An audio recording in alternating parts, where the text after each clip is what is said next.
iBhayibheli kwavuka ngosuku lwesithathu elithi kwaNkulunkulu-ke athi efa ngosuku lokuqala waqhaqha amathe. The saints ababeshonile babonakala kepha zange bavuke baphile babonakala. On the third day avuka ngosuku lokuqala labale wavuka na. That is what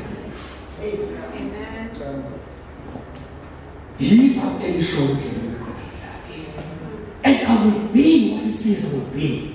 Ithi laba ababambelelayo kuze kusegcineni bayowenza njani? Bayokusindisa. Kanti ithemba lethi lisenga lisilisiwe currently. I have to be sanctified. Izokuba engivusele ikhuleko yimi ngimvusela neno wakho ngiwe futhi engivuse uhambo lude lokuhamba kodwa egcineni obambelelayo okaphezu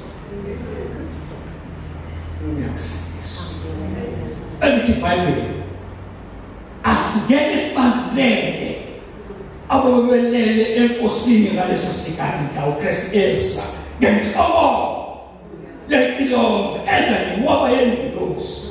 Elithi iBhayibheli labo ababelele enkosini bayovuka bamdada bayohlangana nenkosi emkhathini. Inkosi is not touching down yet. It's there in the heavens. Thina nasiphila ngaleso sikhathi kodwa usho ngaletha ukuthi nayo ephile eledala manyeza kodwa bayinayo themba. That is not the term abantu bathi hey lo Kristu wena namisho njalo ukuthi Yesu. Elithi iBhayibheli usuku olulodwa enkosini kungana lendaba eyikhuluma bekezelayo uhambo ngendaba mhla usukukulwa nawo usuhlanganyela nalabo akadebele hlangana nalabo abasezulwini baqhamuka phezulu sokusiminyaka enkulungwane unikeze uphelele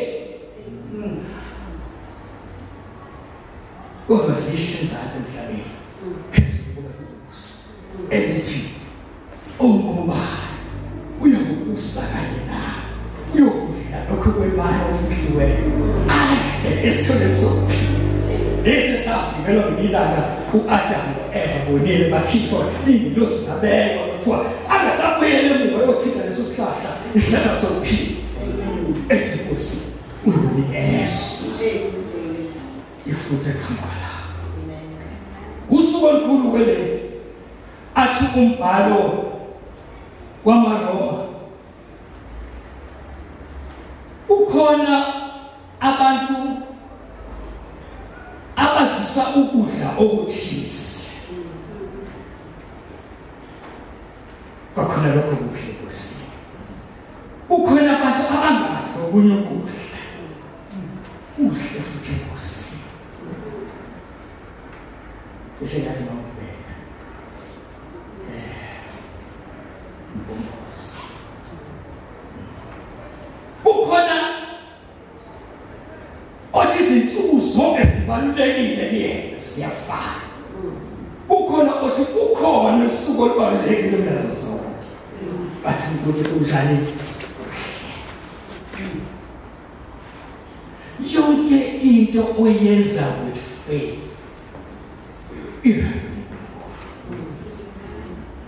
lokho sikuthola uPaul ethi ngenxa yokungafundiseki kwabanye abantu abathi kukhona okunye ukudla okungcono kunokunye athi lokhu kudla kuhlatshela amadimoni wena umumeli womakhelwane wakho ethi nakho ukudla wena ongeke igama lenkosi usise ukudla kepha longafundisisekanga kahle ese wena athi lokhu kudla okudlayo kungcolile uthi unembeza uyazi ukuthi konke kuhle kepha ngenxa yakhe okubese ngathi uthakathaka eqondeni izinto kuyena ungani ulimaza umsana wakho ngenxa yokudla so ukuhlakanipha kwakho mangafundele omunye umuntu kepha makumakho omunye umuntu kepha ungahlakanipha komunye umuntu makungabi ngezelo kuwena ngisize ukuthi umfundise afike ezingeni.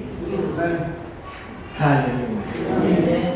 Ashintshe enkulumo yanga la bezama ukuveza ukuthi lolu suku usuku olukhulu emhlabeni konke. Usuku abanye abanganendaba nalo njengoba sengishilo ngoba sonke izinto ziyafana ngayo. Ukhona abanye lolu suku lubalulekile mongayenzanga into efanele lo suku yokulimazile ungamlimazile. Haleluya. Ngalolu suku lo the 8th Sunday of June kwavumelane e-America ukuthi ilanga lokuthi kuhlonishwe obaba, kube ilanga lokuhlonipha izinto ezenziwa obaba. Baba-ke akuthi ngoba onenga sudlale obaba ivuluma kanani wenza ngephutha wabe singipharente ubaba ungubaba nathi ngephutha nabesho futhi. Yes, usuka kusuku umfowethu ndadane le baba ukhona iculo esiculayo lithi ithi izwele kuMasuku. Izinto sike singasazi ukuthi sivelaphi nalolu suku siyakhupha singalazi ukuthi livelaphi. Wathi beyibeka nendaba bathi ithi izwele kuMasuku uthi kwakhona ndoda ethize yayumzalwane namabhizinisi iona ama-estates i-estate agent ibusisekile. Wathi ngelinye ilanga izinto zangahamba kahle ebhizinisini layo washo njalo mfowethu. Sakhumbula kwakuyilanga lokugubha iPhasika not Easter, Passover. Uthi wacela umndeni wakhe ukuthi ake baye eYurophu. Wena madodakazi abanye namathatha wami, wena madodakazi amanye, wabhukha yonke into ngomkhulu. Sayikhumbula langa baba khona izinto ezimbambayo zebhizinisi phakathi uthi usubuyisile nonkosikazi wakho ukuthi siyahamba ayibani lebhizinisi. Ama-financial issues, ama-managerial issues evele, ama-industrial issues emsebenzini abantu bakuvele sefuna bahlale ngane athi ngoba ngikhokhela abanye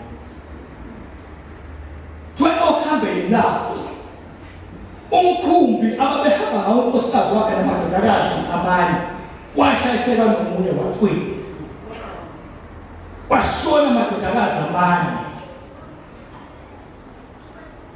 wasinda unkosikazi mayengalo wabhala itelegram wathi save alone.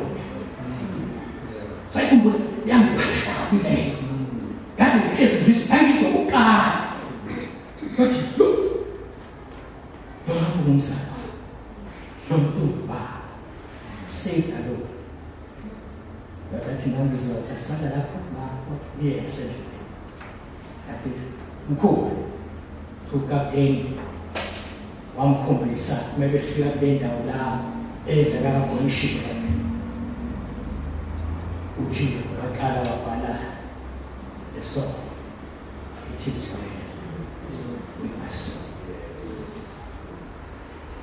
aphelana la for afika ngale enjoy waqala umndeni ngabusha waba nengane ezintathu eyogcina ingane yashona futhi umfana wasala amantombazane amabili. Zabheka izinto financial but akayekanga kuba ubaba wenza charitable things ehambela abantu abampofu ukuba ubaba. In the midst of all those overwhelming events, but still stand as a father to lead your family and not cursing God. Kukhona i-event yokuhlala phansi endoda wakuthiwa kwakuWilliam Smart wayenonkosikazi naye ngumzalwane ey'khathi zama-20th centuries ithi yabo 1970s 76. Kuthiwa le ndoda yashonelwa unkosikazi. Unkosikazi ezala ngaleso sikhathi ngaphakathi. Kwakufunakala le ndoda ikhulise abantwana abayisithupha, 6. Kuthiwa ngelinye ilanga indodakazi yayo bathi uSonora Smart Dot. Umkhumbulo. Kuthiwa wayehambe le inkonzo, a sermon of a Mother's Day ngo-1973. Uthe omama kodwa niyasenza bantu, izinkozo zenu ziyakha. Ngiyaxakeka umuntu bathi ngeke ngishwele naye umuntu wesifazane. Ngeke ngitshele umuntu wesifazane. Usuke ethi uvela kuphi? Azuvela. It's a story of another day. Kuthiwa beseshonelwe unkosikazi wakhe, wayithabatha lezi ngane wazikhulisa. Indodakazi yakhe i-athende isermon ye-Mother's Day yathi ukugujwa ukwenza okuhle komama. Ukucelebrate ukobaba nginobaba othe komunye imfundiso ngayibona ekubaba wasifundisa efakaza. USolomon wayibona impilo of caring, of loving, of supporting, of making sure that your family, no matter what, they are taken good care of. You protect them. That's also this card. But you can send them what the damn. You defend by all means if you familiar. What also know that you Baba a defender will say car. Get a book where's this? What's he? Baba Kuzal Chun on Flaga 5. What did men Uba is celebrated Uba? What may first another band of Amtana Association now? Bonga by time and time. I get to put you to Baba message this. 1910. Ocho was suggested to 5. Get Papa Matino, I sense the 8th Sunday of June. That will be 1910. 19 June, first Father's Day celebration. We are people that William Smart. We are Buba, Ugustonisho Buba, and the census have gay Nanika. Umama uthi wayedlula ngendlela wathi ufuna ungena ngelinda uthema ngene visitor wesukutha. If the father of the house did not show love to ebadleni babothula ngoluthando. If the father of our house didn't show care for the new visitors, God was on the move. We as fathers, we must come to time. William Smart, welcome to time. And I said, this is our 5. We share the legacy. We share the legacy. Ocho usisida ukondolo lunkalungi wasabekela jakota beka kanjani unqabile ukondolo is a legacy. It could be a legacy enhle, it could be a legacy e unqamula ngokwamukela inkosi uKristu Jesu nami njengobaba nawe njengobaba. You can cut out the local legacy of coming from generations to generations back. Ngokuthi wena ukhethe ukuthi noma ngibonile ukuthi ubaba bephila impilo engeyinhle uma kunjalo. Kepha mina ngihamba ngale ndlela kaNkulunkulu. Elithi iBhayibheli ku-Exodus ngithi 20 because ngizoshaya ukuthi ngifuna ngeBhayibheli. Exodus 20 ngithi verse 17. Mthetho ngisho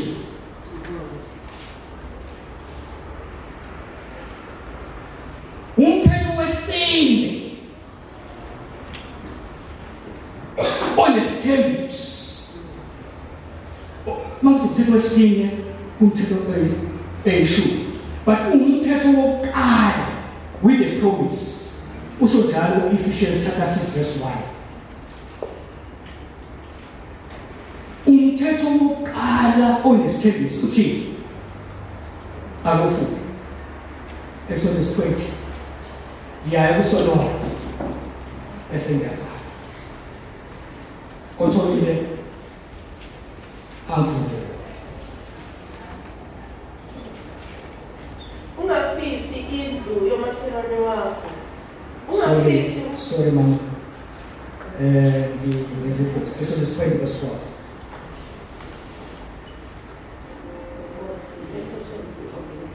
Yazisa uyihlo nonyoko ukuze izizulu zakho zibe zinde ezweni. uJehova uNkulunkulu wakho akunika lokho. Siyabonga. Did you know Ephesians chapter 6 verse 1?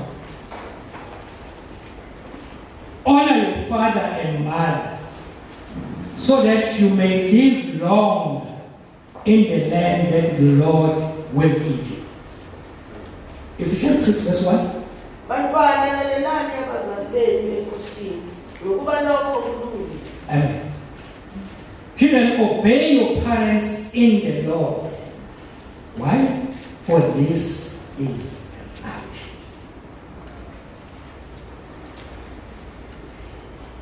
Ukuhlonipha ubaba. That's what uSonora did. Wenza ukuthi abantu bonke bakwazi ukubona ukuthi obaba abenza izinto ezinhle bafundiwe ukuthi bakhuthazwe ubaba pheke baqhubeke bakwenze njalo, hayi ngobanikeza igift on just one occasion, but ukuthi ibahloniphe ngaso sonke to honor the father is to make sure ukuthi ama instructions ubaba wanikeza ekhaya uyawalandela. Kusho njalo Ephesians 6 verse 1 athi children, obey your parents because it is right. Then by so doing we are obeying, we are honoring our fathers as well as our mothers. Uma besicela ukuthi senze izinto ezithize nomali, akumele ukuba siphule imilomo kodwa ngokuba lokho kuyi-case empilweni yakho. You are building a legal ground. uSathane ayosebenzisa ngelilanga athi uthe Nkosi, uma umuntu engahloniphi umama wakhe nobaba wakhe ufanele ukufa. Khona incwadi esho njalo, kumele ukufa. Uyosebenzisa le legal ground ukuthi izinto zakho zingaphumeleli, hayi ukufa physically kuphela nje, kepha ufe ey'ntweni zempumelelo, ubona izinto zakho aziphumeleli, awuyi phambili, unophondolo olenzile. Akekho umuntu okudwebele into phansi, akekho umuntu okhuluma amagama amabi. Uzenzile wena ngokuthi uthathe into eyi-legal ground yomubi uyibeke empilweni yakho. And it is kaNkulunkulu, the devil is the accuser of the saints. If a legal ground yakho uzo-accuser noma kanjani, but it is kaNkulunkulu, there is no longer condemnation to those who are in Christ Jesus. There is no condemnation, but you have to confess. Ukuthi you said bad things to your father, you said bad things to your mother. Remove that legal ground. Kwesinye isikhathi you go and gossip with your father. Kakhulu kaZekuzwe ngihamba ngokukhuluma ngokukhesa on the other side. Ngizobeka ithini ubonile utheni ukhuluma wathini. Those words that I utter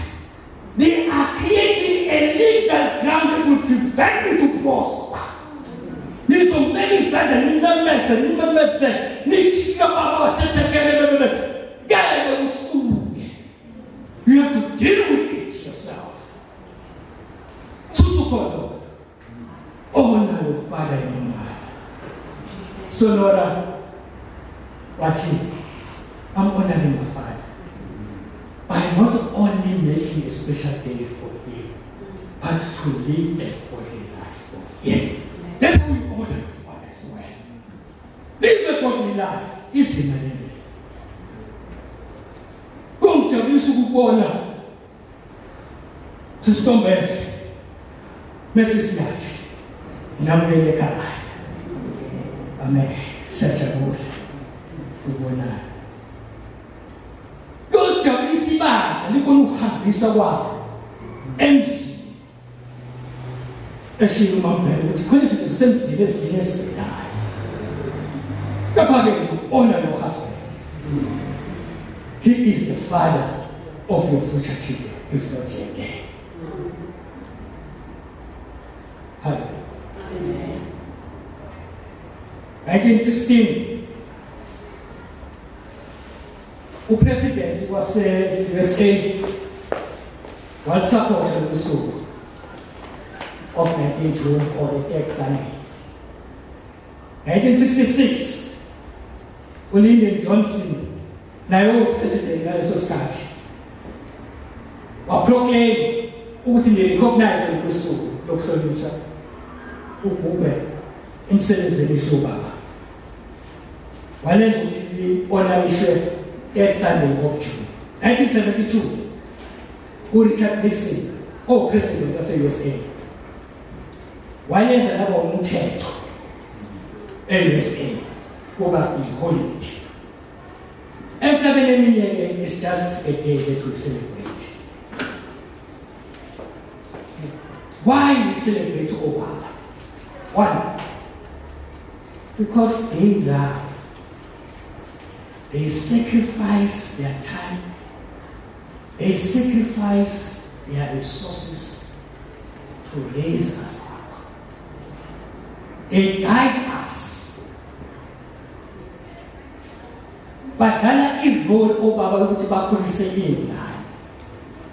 Omama singeke sibe obaba ngaphandle kwenu. Yebo sadalwa uNkulunkulu saba umuntu oqala. Navela obadlali bethu nothi ngaphambili nothi ngemuva nothi ngezazi, but side by side nama fathers. Ubalike umsizi omuhle. Umuntu oqala wenziwa uNkulunkulu wadala. Akavelanga umuntu wesilisa. The rest of us, no matter ukuthi abesifazane singababukela phansi kangakanani, we are coming from there. Singobaba ngenxa yabo. So ke omama fundisani up boy children how to live to become